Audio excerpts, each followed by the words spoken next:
Hello everyone, welcome to the live What the hell did we learn on that crazy cycle video.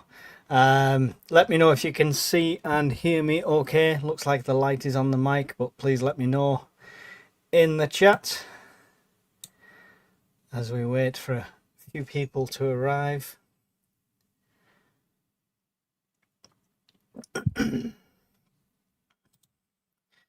There you go, Miss Worm, thank you very much, and Barry, all good. Quite a few of you in the chat already, 38 people in there already. See Elusive Dartmoor, Snapdragon, Evil Girl, one of our moderators there, keeping you in check. Wiccan Ways, Miss Worm, of course. Probably missing loads, just scrolling down quickly.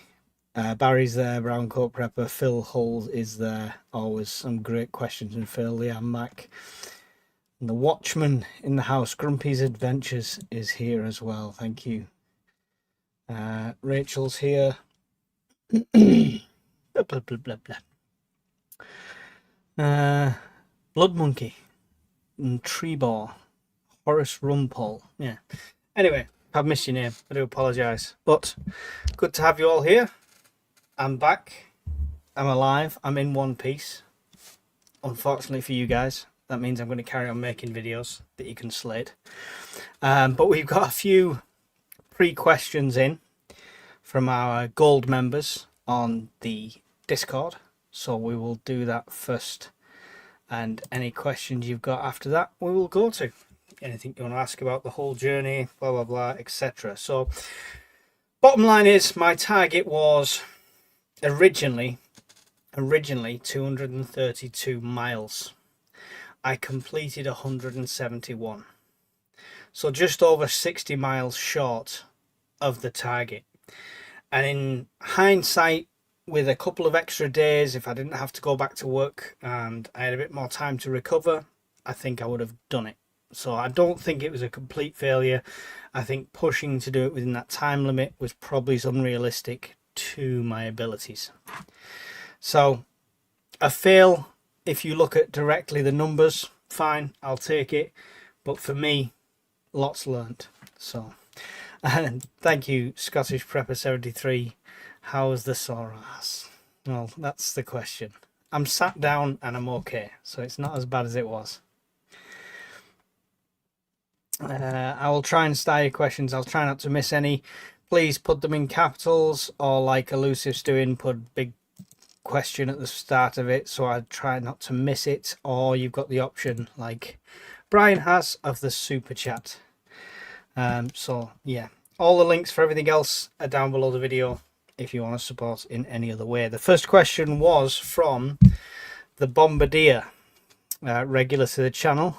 Says, would the journey have been possible if you had loaded the bike up, i.e. pannier saddlebags, instead of a trailer? Now, this question's come up a few times. A few people have asked this, and the answer is yes, 100% yes. So when I got to Shap, which is over by the Lake District, I spoke to two distance cyclists who had the bags loaded up on the front forks and the back forks and across the middle framework, and they were doing it that way. And it's any slight incline with the trailer at the back is literally like somebody pulling your seat. It felt like I was constantly pulling somebody else up a hill rather than the weight being more evenly distributed. So I think, yeah, in hindsight, the panniers and saddlebags would have been the better way to go. On the same foot, packing less also. So the idea of the trailer on the bug out originally was because I've got kids and stuff like that.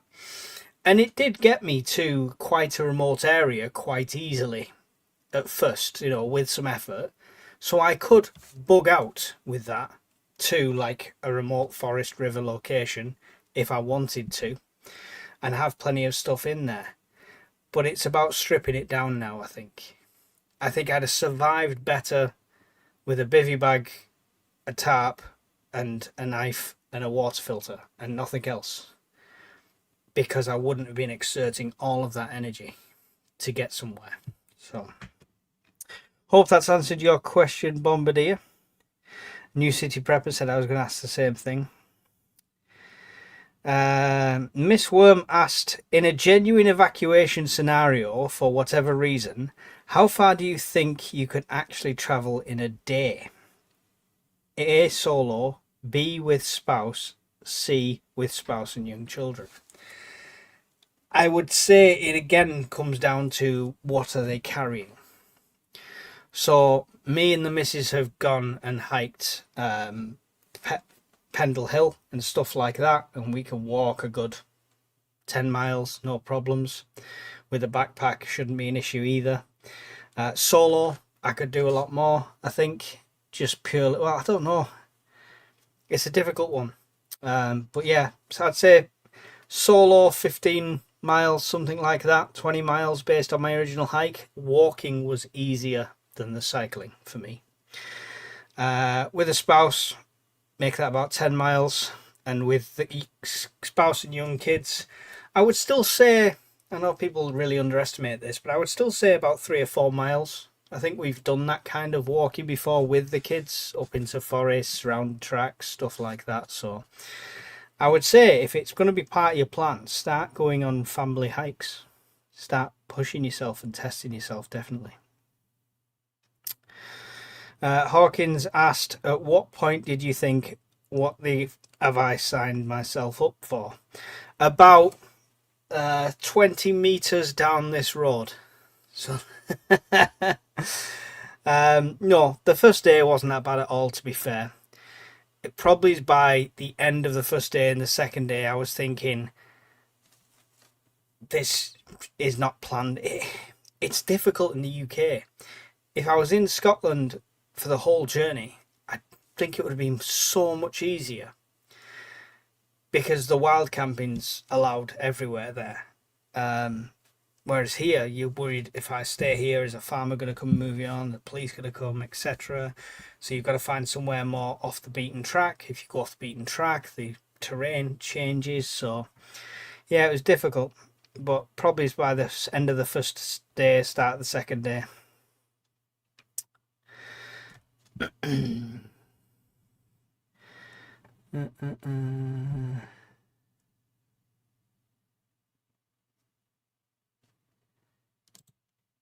Just scrolling through your comments, guys, so I don't miss any.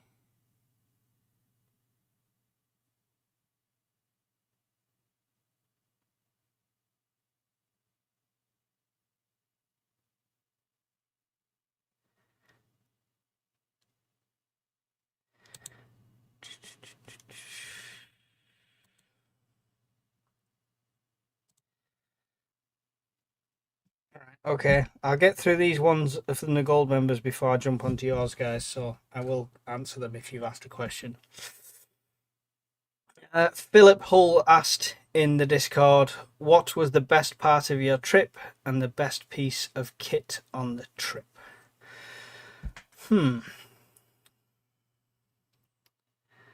The best part was probably the last day.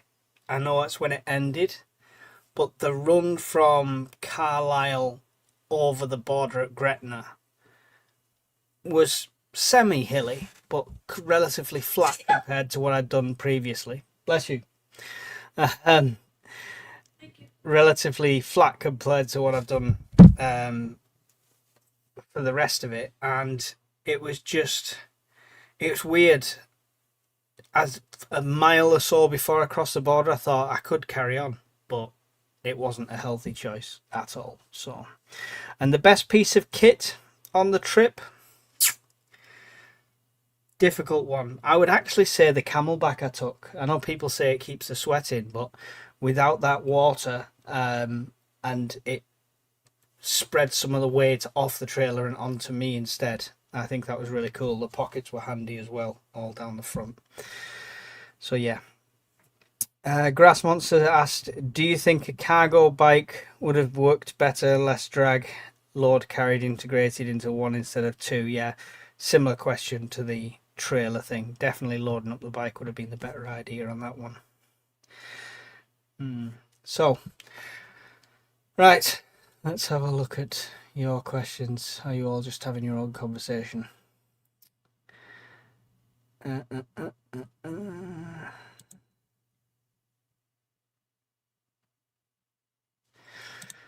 Okay, so Elusive was first in. If you'd done it again, do you think more gears would have helped? You done well, especially over the days and bad weather. The rain, as much as it was a pain visually, I preferred that to the first 2 days that were red hot, like it is in here right now, as you can see, sweating like meatloaf on stage. But yeah, I don't think more gears would have made that much difference. I think the range I had went pretty, was pretty apt. I genuinely don't think it would have made that much difference. Could be wrong. Could be wrong. How's the recovery going? Well, the inside of my tongue is still cut to shreds. That'll heal over time. I've got what can only be described as sandpaper marks on my saddle area. And yeah, other than that, all right. My legs have stopped aching like today, like this morning. There was pain going through my legs the whole time. So it's going well. Thank you very much. Elusive said, did the food give you the right energy, etc.? So I think the food I took too much. Because I was watching other cyclists on YouTube, more experienced, professional, distance cyclists, and they're like, yeah, you need to eat every single hour while you're cycling.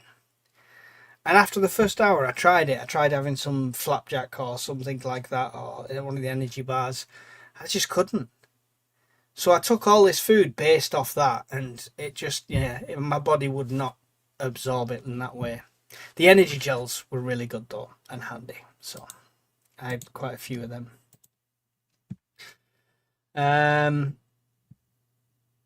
If you had to do this journey again at the heat, I'm not sure what that one is. Sorry. How's the saddle sore? I could sit now. I could sit. I wouldn't ride a bike for another week, but I could sit down definitely. Cheers, Lee. Worst pain, the waxing or the bike ride? The bike ride, easily. Easily. I'd have stopped on day 3 if I could have got waxed instead.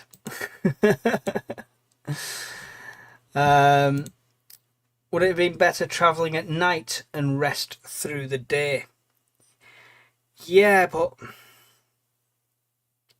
where would be my question. If I, in an SHTF situation, that would probably be my optimum. I would probably do it that way around.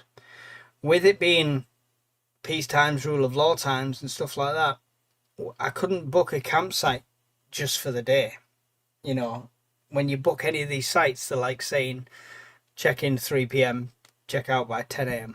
kind of thing. So it's difficult where I would have rested and the bike being secure through the day. That was the only thing I would say about that.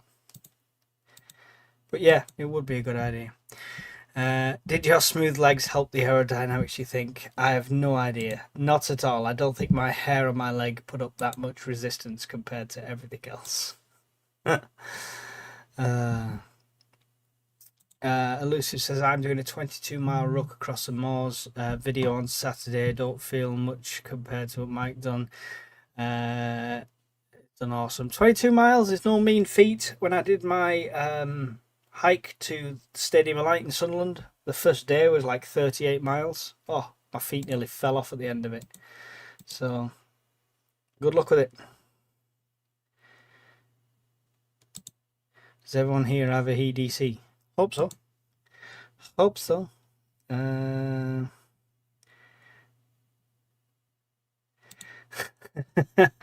How weird is it, the amount of us talking about your backside? Well, it's just like a Friday night.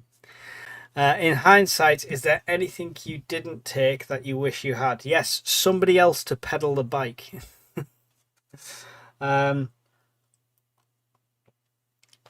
Yeah, I'll be honest. So, the little cheap stove topper that I've used, you've seen it on videos and reviews, and I've had it on my Amazon store, stuff like that. It's a really cool, nifty little thing. But the boil time, now that I've seen like Bombardier's jet boil in action at the meets and stuff like that, it just felt like it took forever at points to boil water for food or for, especially when I was out. So like I was stopping at lunch, I was up at, like quite high up on the hills. There was wind blowing. It just seemed to take forever to boil. So the thing I would take is like a proper jet boil or something similar. So yeah, that would be my answer there. Would you consider upping your fitness as part of your prepping regime, Mike? 100%. I am. Yes. I did train for this cycle. Granted, a lot of my training was on the canalways, which is like that, and a lot of this journey was like that. But I still did train, and I'd been starting going to the gym again. I'm going to carry that on. I think fitness is really important, especially now I'm feeling my age now. I'm into my 40s and stuff now, so yes, I know, surprised. I'm sure you expected me to say 50s there, but I'm in my 40s and that now, and yeah, I just feel like it's much more important. So both me and the missus have started eating a bit healthier, eating some decent home meals instead of like snacking and picking and stuff like that. And that's going to come with the fitness side of things as well. So 100% anarchy.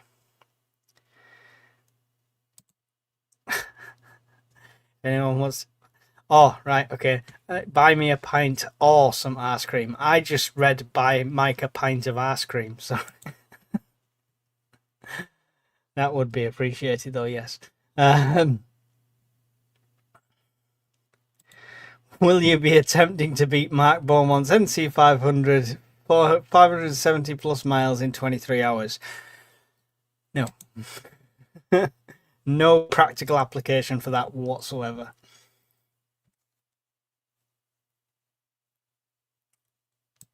Yes, one place gave a bit of a discount, and loads of people said well done. One old boy gave me some money as well. I tried to say no, but he wouldn't take no for an answer, so he put a £10 in the pot for Help for Heroes. Somebody else tried to later on, and I was just like, no, I'm carrying too much weight. Please don't burden me with change. But yeah.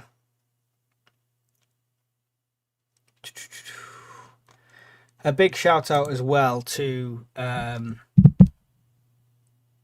Palace Cycles in Carlisle, because after I'd fixed the puncture, it hadn't quite done right the next morning. It was flat as a pancake.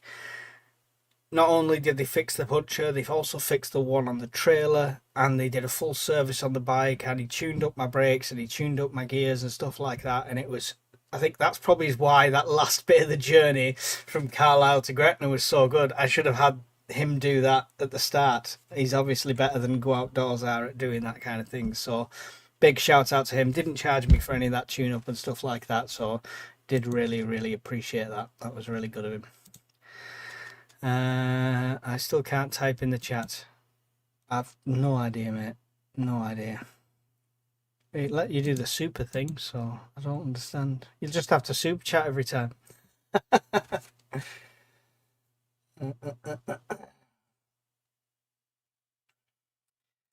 Eating the wrong stuff is our problem, but it's too easy. Mr. Evil grab his phone and order it. That's the problem. That's the problem. Thank you, Barry. Sent a £3 super sticker. Much appreciated. Thank you very much.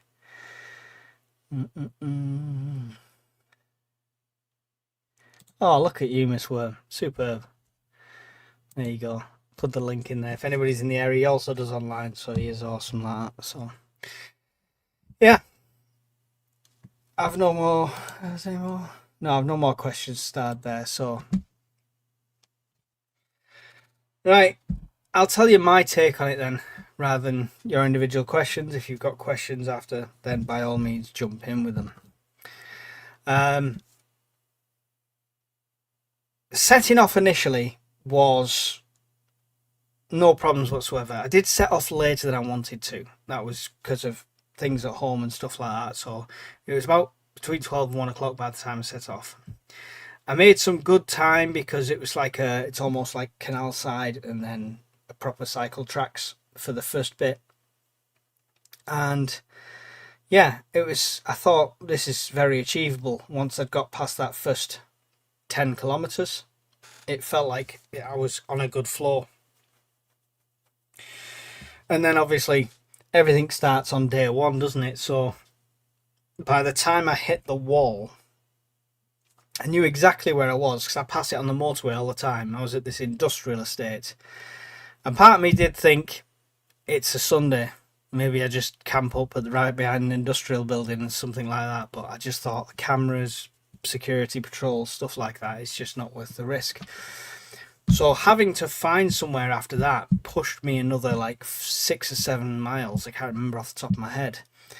And it was at that point when as soon as you're pushing past your comfort zone, and I don't just mean a comfortable 2-minute cycle, I mean you're still pushing yourself, but when you hit that wall, pushing yourself past that wall is a good thing, athletes will tell you, but it really does mentally take it out of you by the time you do stop.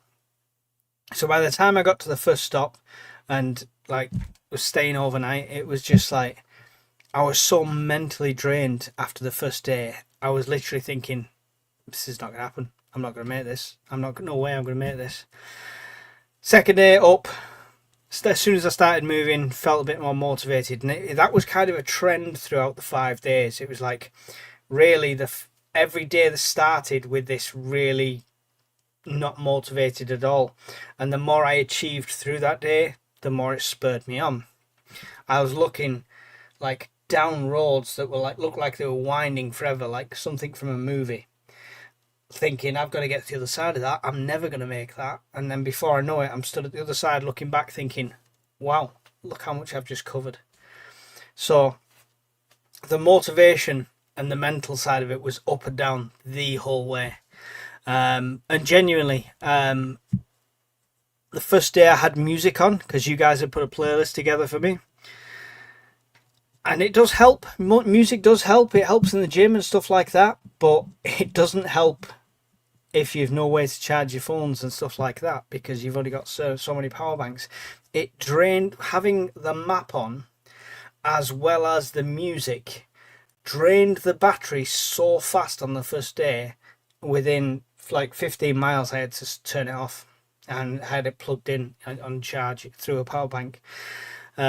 So I didn't listen to music the rest of the time, which I don't know if it was mentally good or mentally bad. But at one point, I was having a conversation with a group of cows. They never answered back, so don't worry. I was constantly talking to the sheep that were at the side of the roads. I hate cattle grids, by the way. I hate cattle grids with a passion. They're good for the cattle, but they put them at the bottom of a hill. Every time. They're either at the start of an incline or the bottom of a hill. So I'm going down this hill thinking I've got to get up the other side. Speed and momentum will take me up. But for the first cattle grid I came across had one of the bars loose at the front. If I'd have hit that at speed, I'd have gone straight over it. So after that, I had to slow right down for each of these cattle grids to make sure it was there and go over it. So it lost me momentum so many times. So, yeah. Anyway, cattle grids. But yeah, I was talking to sheep. None of them were talking back. I spoke to the clouds and the powers that be, potentially. And it was, for somebody who has not been religious for a very long time, it was a very religious experience when you're secluded like that with nobody else around you. I don't think it was cabin fever of sorts. I wasn't like completely, totally rambling. It was relevant stuff at the time. So, but yeah, that's pretty much it. it was a mental battle more than a physical battle. It was the physical that ended it early, but the whole thing was a mental battle more than anything. I think if you're doing it with a partner, with a group, with a few of yous, it would be so much different. And even if it was a bug out, I had people with me, family with me, I think my mind would be so concentrated on making sure they're okay that it would never get that time to wander and be with itself, I suppose. So, great gala. Thank you very much. I really do appreciate that. Did you consider holding a cold can of Coke to soothe your sore ass and then drink the elixir of Pepsi Max to soothe your soul? Well, if anybody saw the picture on Discord, Travelodge, £2.75 for a can of Pepsi Max. Robbery. Absolute robbery. Phil's asking what's next. Swimming, swim, run, cycle combo, marathon, mountain climb. Can we do something simple next year? Can we like sponsored live stream where I just sit here and ramble for 24 hours? That would be okay. Thank you, Miss Wood. Appreciate that.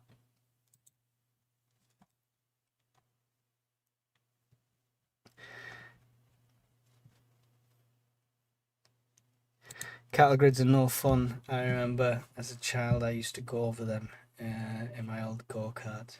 It was just the first one, because the first one I came across, none of the rest ended up being like that, but the first one I came across, it was like the first bar wasn't there, so the gap was bigger. You wouldn't notice on a car wheel, but on a bike wheel that could be a puncher maker straight away. So yeah, it was just because of that. And the gutting thing was it stopped all my momentum that I would have used to half get up the other side, so it just made it 10 times harder. So learning curves. So what do we learn? Cycle apps are a load of rubbish. As much as it's cool if you wanted to just go and find a little trek, you know, go up the mountains and, you know, have a couple of miles, or it's day out on a Sunday, it might be wonderful. But for long distance, just don't trust it. I would have been genuinely in a better position finding the A6 at this end and following that all the way up to Scotland. The hills would have been steadier. You know, the climbs wouldn't have been as severe. The weather would have been less harsh because it wouldn't be as high up. It really did take me over 5,200 meters in elevation altogether. Not at single points, but over the whole thing. So in hindsight, I think mapping your own route for these things is so much better. Because what an app thinks you want to do and is shorter might not have been. And if I just jumped on one of the main A roads, because the A6 runs pretty much parallel with the M6. It goes from the northwest all the way up through the Lake District, up into Scotland a lot. So you could follow that pretty much all the way. Or essentially that road all the way. And I think that would have been so much better. I genuinely think that would have been so much better. I wouldn't have seen as beautiful scenery. I wouldn't have had such a experience as I did. So maybe it's a blessing. But definitely for bug outs, as much as you want to avoid people, there's got to be a happy compromise between being out in the middle of nowhere and killing yourself trying to get over practical mountains and potentially running into people along a straighter road.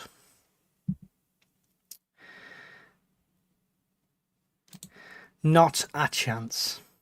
Not a chance. No.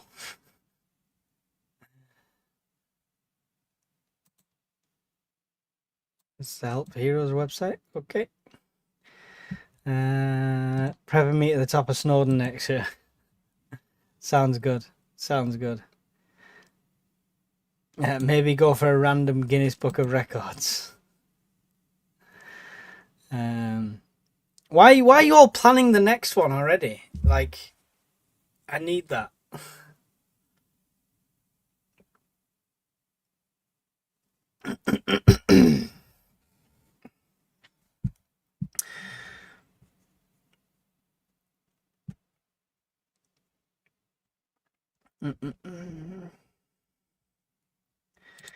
Spoke to Brian about that, Anarchy, to be fair. It will all depend how Brian is with his foot by then.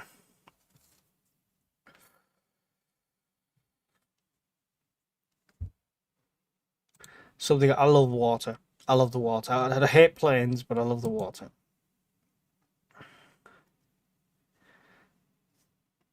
Who's got a boat that we can get all the Prepper Fireside people on and sail round the country on it? There's a challenge.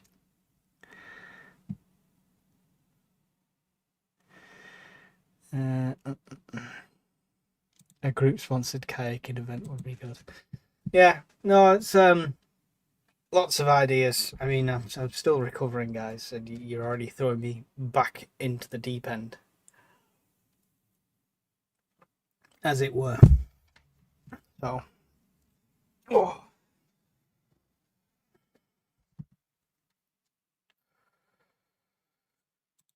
No, I'm not skydiving. I would never even consider it.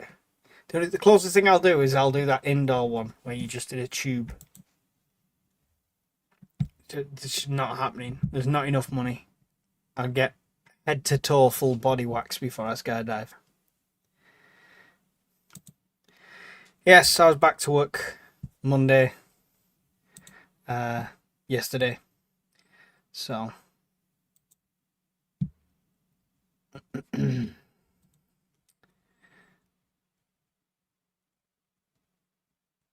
Not really throwing you off, is it, John?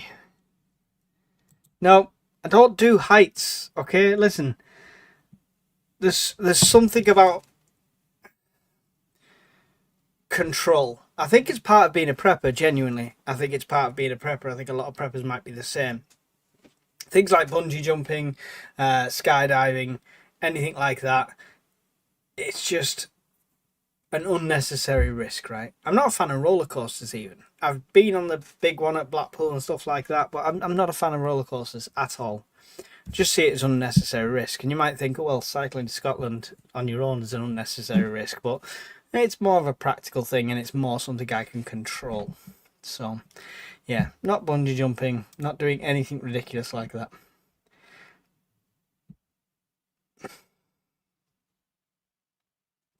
You could sit and film it and we can paddle. I'd love that. Yeah, that'd be great. No, not at all. Not at all.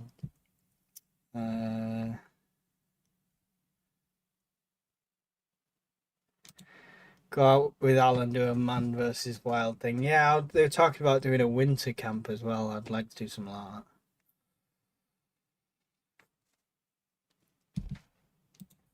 There's no way I'm going into a dark cave with Scary Dave. I'm just not. If only one comes out alive, you know it's going to be him.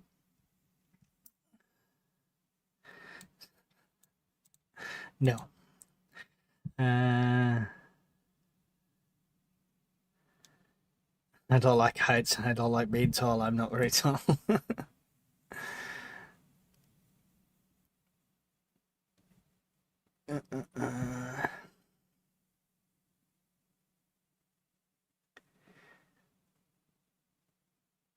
I hate the sensation of going downwards fast. I will go on planes, like, because if I know what's at the other end, like, you know, it's worth it for me. Like, if I'm going to the States or something like that, so I will do it.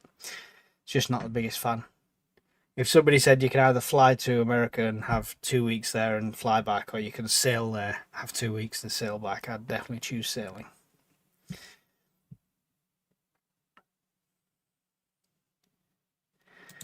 Wow. Nobody wants to see that.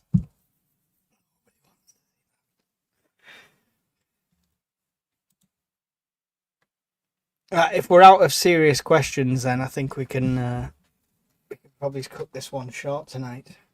I expected you to grill me a lot more than you have done, to be fair. So.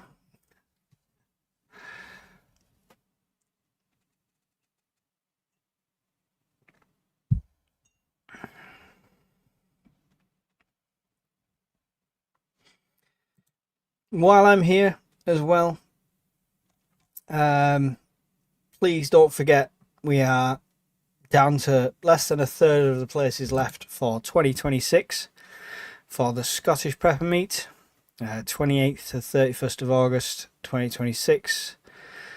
Bushy Hughes campsite. It's going to be a big one. It's going to be all of us. It's going to be a UK Prepper Network event worth going to. So don't miss out on that one. And I need to go back and find the person that won the raffle because I've still not claimed the prize. We're being nice for a change. Don't be nice. Is Scotland still your bug out location, given how hard it could be to get there with kids? Right, so it's not my bug out location anyway. It's one of. I've got multiple, but I would only ever try and get there if I had vehicle. Funnily enough, this has inspired me to look at other options for transport, EMP proof options and stuff like that. So there could be some cool videos coming soon around that. This scenario was based around my missus and her family are all from there, and it was based around something's happened. It happened overnight. She was already in Scotland with her family. I wouldn't expect her to try and travel with the kids down to me. I would get to them, and I would have got to them. I think if it was the SHTF situation, I said it multiple times on the ride. After day 2, I'd have ditched that trailer. I had cable ties, always have cable ties, always have gaffer tape. I'd have ditched the trailer, I'd have cable tied what I desperately needed to the bike, and I would have shedded the weight that way. Potentially, if it was a real SHTF situation where, cars were blocking the motorway and people had abandoned them and stuff like that, I could have potentially cycled along the motorway, avoiding cars as well. So that would have been the other option. But in that situation, it wouldn't have been 7 days. It might have took me 10 days. It might have took me less because I've shedded the weight. But it was about me getting to them. Because although all my preps are here, getting to my family would be my priority. And I will survive with a knife. If that's all I've got, that's what I've got to survive with, I will. Preps are just a bonus. So it would never be a bug out location on the bike with the kids in tow. It's just not realistic. But thank you for the £5 super chat. It is really, really appreciated.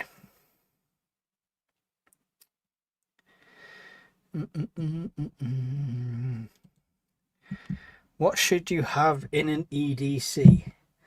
It depends where you live, what you're doing, your environment, etc.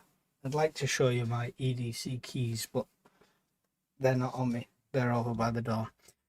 Yeah, it all depends on genuinely what kind of environment you're in. What do you see yourself needing? My EDC consists of a legal carry blade, which is an essential tool for me. I've got a Swiss Army card as well, which has got a few different tools on. I've got a wallet ninja. Oh, wallet's there. Should be one in here somewhere.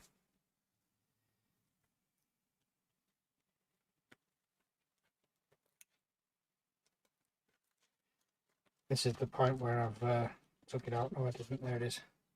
So I've got the. It's not the. I have the wallet ninja as well, so that must be in the other wallet. But I have this, which is similar to a wallet ninja. Great little tool. I like this one because it's got the cord on there. It's not really paracord, but it's cord that will do. Multiple spanners, little saw edge blade, little bottle opener, can opener, stuff like that. Screwdriver. And I have pulled it, and that's a knife edge as well, all down here. Really handy little tools. I don't keep them. They make them the size of cards to put them in. I don't put them in the cards thing. I put it behind everything. Most wallets have it like a little area behind everything that people can't see. Just so, you know, there's no contention of, oh, what's that? If you have to get your wallet out in front of a officer or anything like that. So yeah, I have Wallet Ninja. I have all sorts of tools on my keys, like an everlasting match and stuff like that. I've done EDC videos. It's personal. What I would recommend is putting one together, carry it for a couple of months, see what was useful, see what's never getting used. Granted, you might not be in an emergency situation in that time, but just play out them scenarios in your head and you'll adapt it to your own needs. Thank you, Miss Worm, for linking the meat tickets.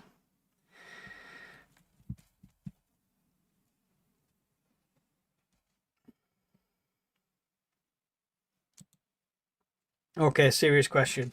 Which piece of kit turned out to be dead weight and which was the absolute essential? So, the essential was the bike pump. Put a bit of air in them tyres every morning. No, so I would say my essential was my water supply. Without carrying 5 litres of water in that trailer, which would have been even worse, having that 5 litres spread over a camelback on my back was much better. So genuinely, that plus a water filter, I will take on hikes. It's a good idea. So that was probably my most essential in that situation. Bear in mind, I'm not hunting for anything. I'm not trying to defend myself, so it might be different in an SHTF situation. And dead weight wise, I think I took too many creature comforts. So the food overestimated based on other people's YouTube channels. So that was dead weight. Lots of that food got binned. And taking my air mattress and stuff like that first camp out at the farm was lovely once it was all set up. But it was the bulk of the trailer contents that really weren't necessary. I mean, I genuinely probably could have got away with just the bivvy. And you're that knackered off doing the journey, you'd probably sleep anywhere. So taking so many luxuries like I'm car camping was a massive mistake for me there. So hope that answers you, Jay. Thank you for that one.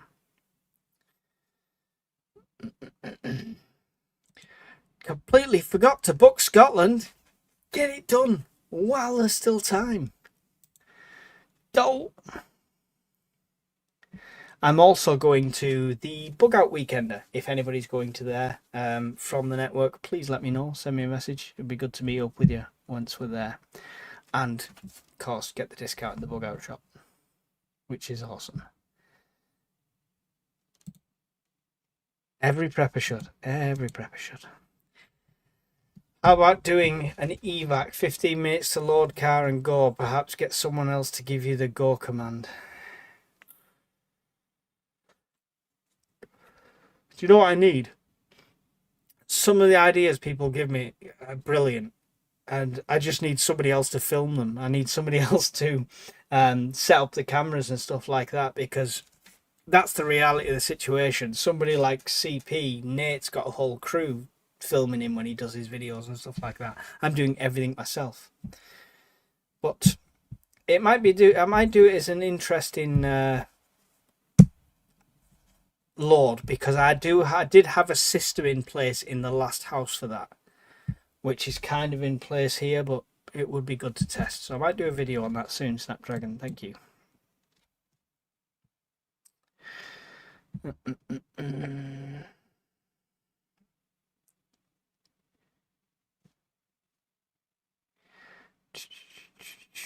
Torch, lighter, power bank, and cables. There you go.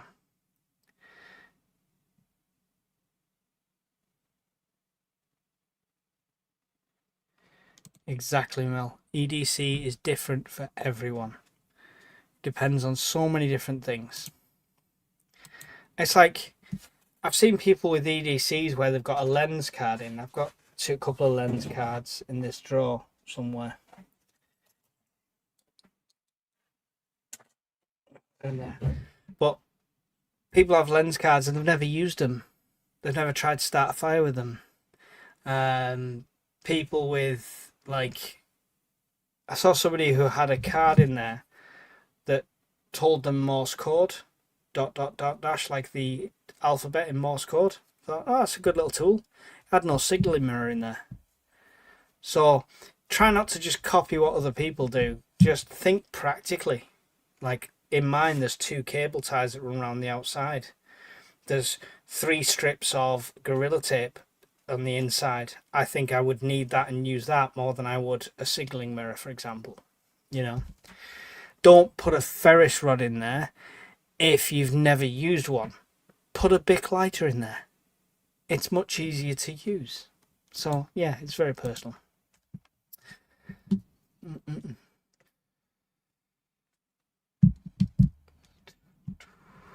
Not sure what that's about.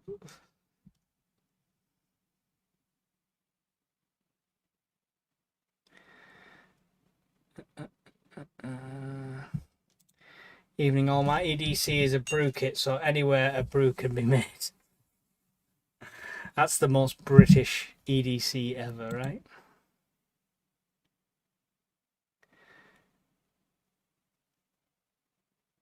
I'm pleased to see you sitting down. Yeah, I wasn't going to do a standing stream. Unlike some preppers, injuries don't stop me. I've refined my EDC over the last 5 years. Very small and personal to me and my environment. Exactly my point. And it annoys me because I've seen other channels complain about it and actually put videos about the trolls on their channel. Don't go and troll somebody's EDC. You don't know their circumstances. You don't know their skill levels. You don't know what they can do. You don't know what else they've got as well as that. It's just, it's personal. Yes. A lot. If you didn't take the luxuries, what would that save? How much weight would that save? I think it would have saved space more than weight. Nothing was really too heavy, but it would have meant not using the trailer, just using the bike instead. But for example, the bed, that's probably a ½ kilo there, up to a kilo possibly, because it's got an inbuilt little pressure pump with it. Yes, and the food probably is weighed quite a bit. That was probably a couple of kilos there. So it was nothing like, there wasn't like a EcoFlow power bank in there or anything like that. But power banks, again, you don't realize I'm taking power banks not just for my phone as an emergency charge, because one power bank probably would have done me in an emergency situation, because chances are the phone wouldn't have been working anyway, and if it was, I'd only be using it as a phone. On this journey, I'm trying to film and document the whole thing. It takes up a lot of power, so the power banks took a lot of weight, which I wouldn't need in a proper bug out. There's the bug out shop. Go and check out his weekender if he's still got hammocks, camping spots. Thank you very much, Rachel UK, for the super sticker. That is much appreciated. All goes towards the recovery fund, we'll call it. I'll just quickly refresh PayPal because I don't want to miss anyone if they do. That's okay. What's Brian said?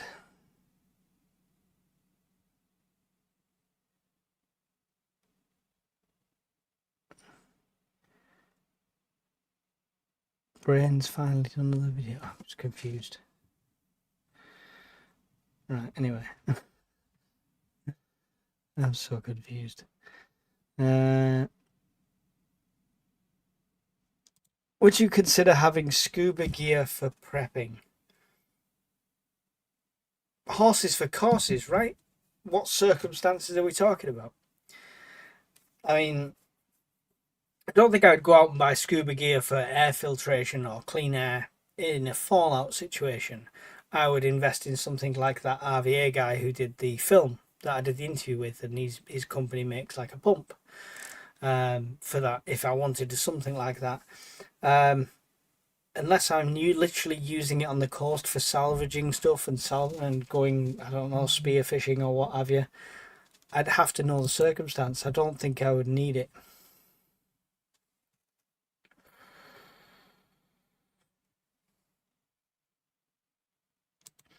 I do have one of those lens cards and I use it mainly to see stuff. I don't wear glasses when I'm out and I need for reading at home. There you go. Try starting a fire with it. It's a good little test.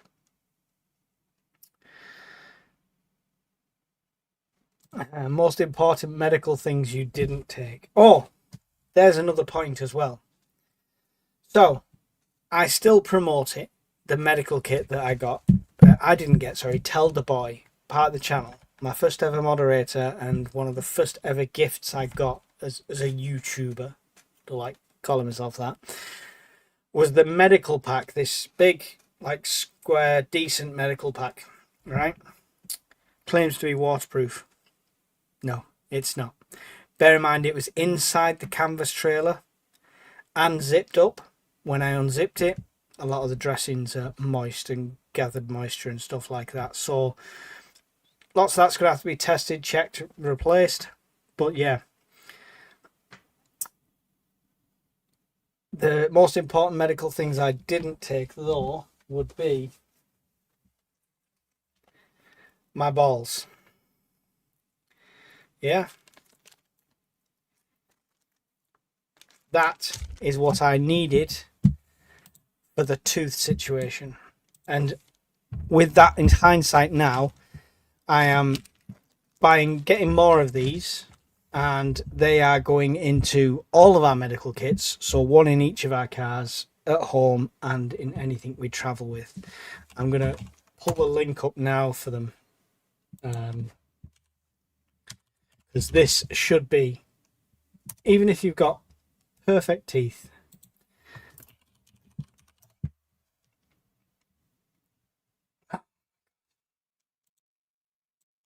stop correcting me. I know what I'm saying.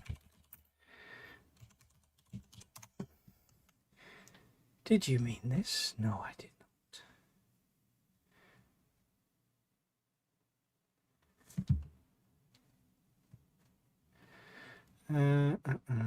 Well, there's multiple options on there. Let me just find a decent price for you. Oh,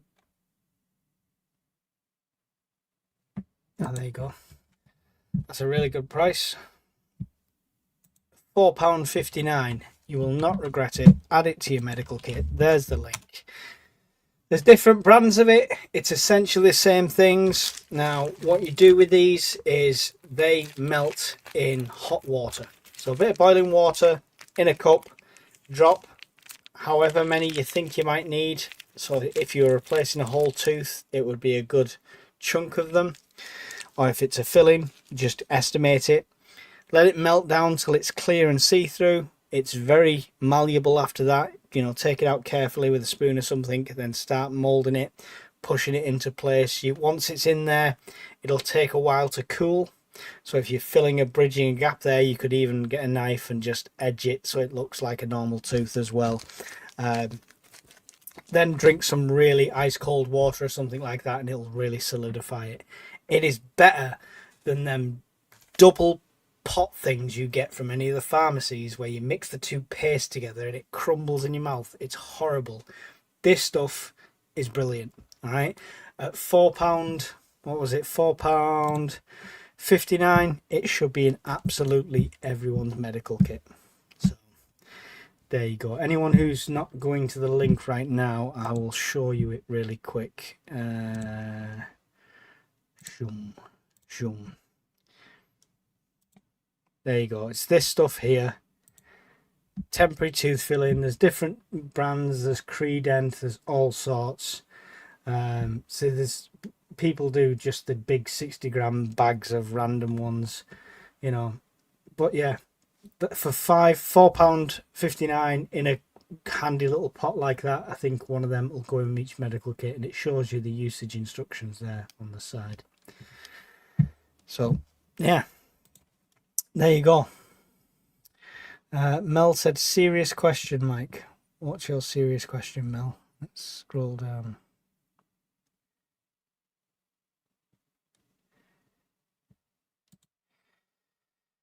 Would you do it again with panniers instead of a trailer? I'm going to do it again. I'm going to do a complete different setup. I'm going to think about it. Give me some time. But it'll be done again on a different route as well. So I'm going to learn from this and I'm going to adapt it, and we're going to try again at some point.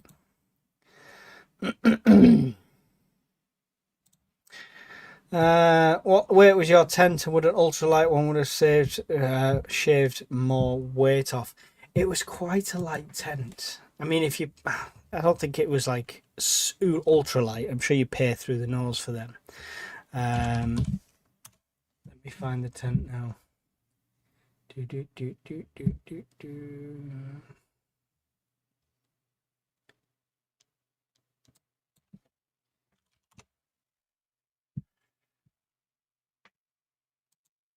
That's the one. When it loads in.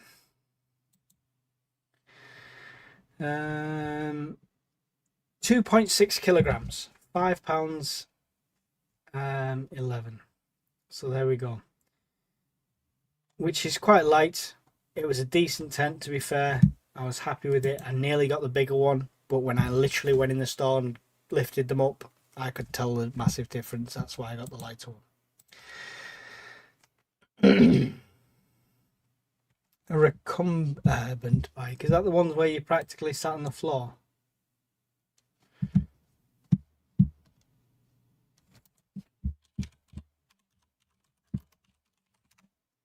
Yes. Yeah, I know which one you mean. They're cool, but I can't pay £2,197 from AliExpress for one, or £3,800 from Decathlon. Yeah, price tag has got to be a thing. Nobody mentioned power banks. If you say EcoFlow 3 times, Brian appears in your house. How much body weight did you lose, Mike? I didn't weigh myself before and after, so that's my failing there. I felt like I was losing weight. It felt like it was dripping off me. That waterproof jacket and trousers were like a sweatsuit, and the missus said I looked like I'd lost weight when she picked me up. So, and massively tanned as well. She said so. Some, but I should have documented it. Snapdragon, I'm sorry. Hi, Pilgrim.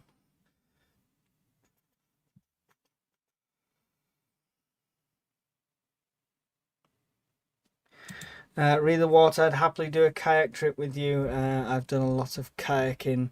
River Spey was an awesome trip. It's got to be a challenge, though, Brian. It's got to be something that's like, oh, is he going to do it? Is he going to make it? So it's got to be a challenge as well. But it would be cool. It would be cool.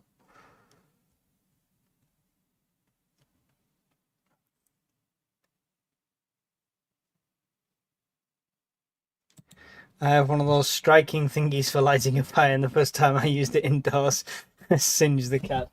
By striking thingy, do you mean a ferro rod? Is that what we're talking about? Or have you got one of the instant push ones? Like I say, listen, it's an EDC. If your ability is not with this, get some of them. Yeah. They are stormproof matches with a little striker card. If it's going in an EDC, how many do you actually need? You might only need to use them once or twice, and you can replace them really cheap. So there you go.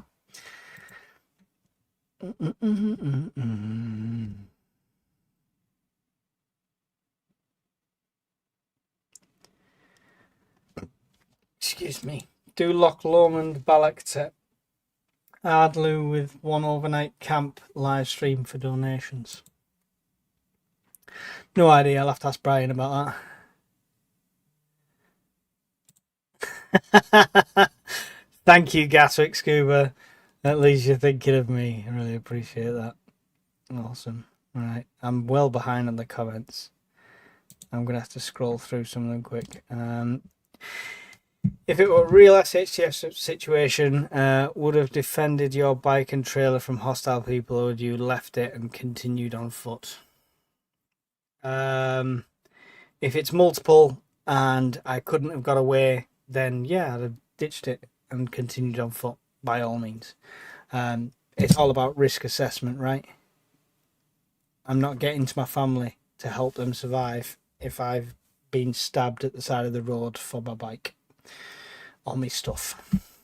So adapt, improvise, overcome, all that. Repair campsite, trade, prepper, 6-meter borer. No idea what you're talking about. I don't know.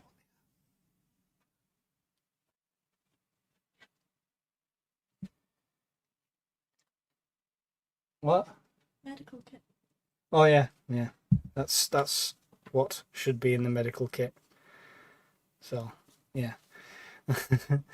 Thank you. You're about 20 comments behind. Just try to scroll through, guys, to get to the end of these now.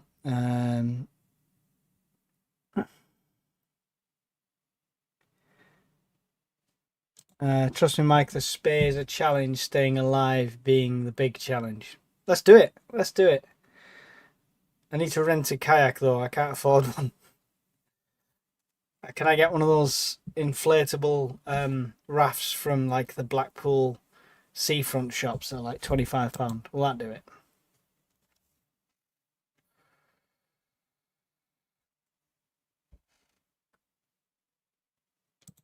Nope. Nope. Not at all.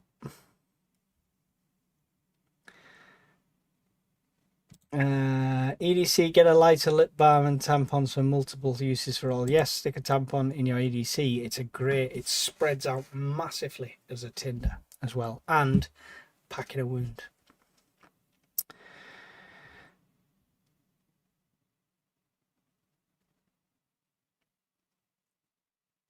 The Llangollen Canal is 55 miles long with several locks. You've got 12 hours to complete it. I don't want, no. It needs to be. I'm not doing a race.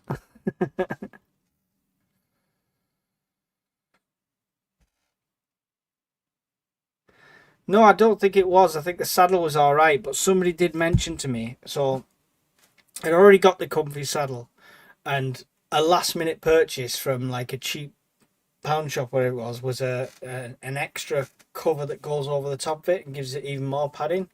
Somebody told me afterwards, cause that moves when you cycle on the actual seat, that's what causes the chafing and stuff. So that was a mistake.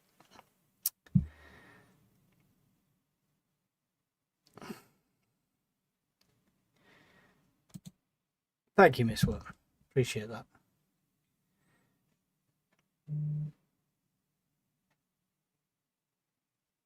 Stop. Why do you keep limiting my time? Why can't it be East Coast to West Coast? 2 weeks to do it, you know?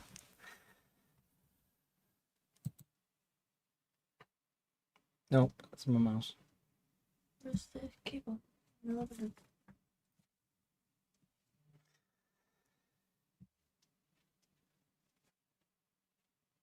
Yes, that is genuinely a discount code that we've set up just for this week on the merch store.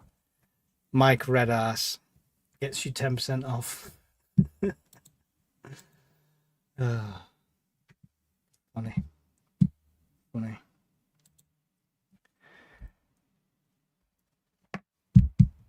Right. If that's it for the questions, guys, I'm going to go and chill out and enjoy my evening. River will be involved. Portable. River will involve portage. More logistics, probs easier to do than Loch Lomond is 23 miles. It's a slog.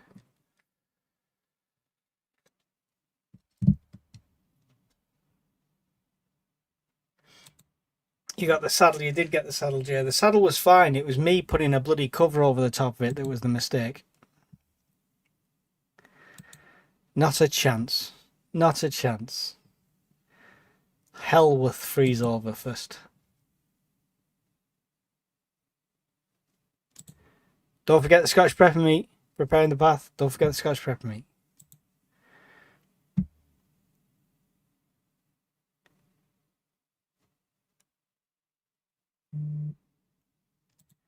Thank you, Miss Worm. Appreciate you. Right. Everyone's saying good night, so we will call it. Thank you very much for joining me this evening. Thank you for all the super chats and stuff. Just refreshing. Nothing in PayPal, so I don't have to give a shout out there. But I do appreciate all the super chats, the support on the channel. Content coming up is going to be a bit up and down. I am going to be starting doing a bit more prepping news. I know that really annoys some people. I'm going to start talking about some more politics and stuff. I know that really annoys some people, but you can't please all of the people all of the time. It's my channel. I shall do what I wish, and we need to grow the network to get more people on the channel. We do need a bit of clickbait now and again. So I apologise in advance if it's not your thing, but please just ignore it and watch the videos you want to see. All right. And if you're just here for the firesides and for Brian's lovely mug, then just come on a Sunday and ignore the rest. Thank you very much, guys. I do really appreciate every one of you. Thank you, Miss Worm and Evil Girl, for moderating this evening as well. Not that it's needed. We've got such a good crowd. The moderators are getting bored. So we need to attract some more weird people so they've got something to do.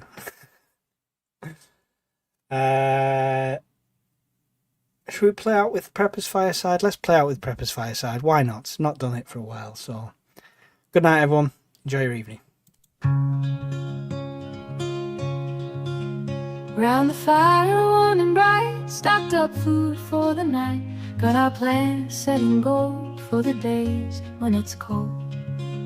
Tools and gear stacked up high in the cabin we reside, listening to the winds howl, prepping for the morning's prowl. At the Prepper's Fireside we stay, ready for that fateful day. Stories shared and hearts alight, round the fire every night.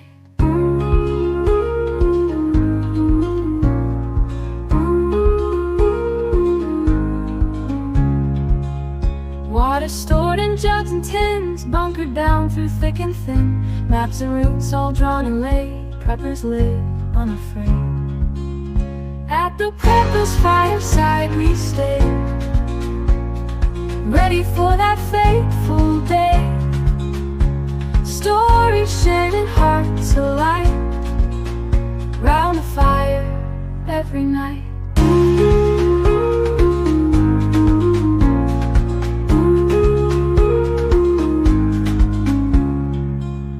In the glow of embers dance, we've prepared for every chance, living simple, living true, with the dream we all pursue.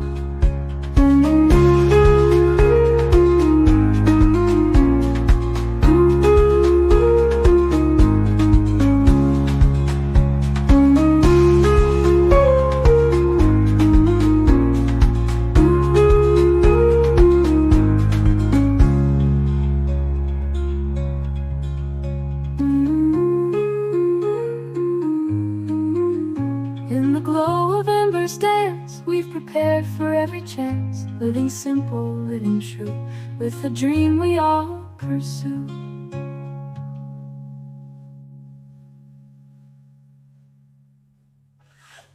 Do it. Do it now.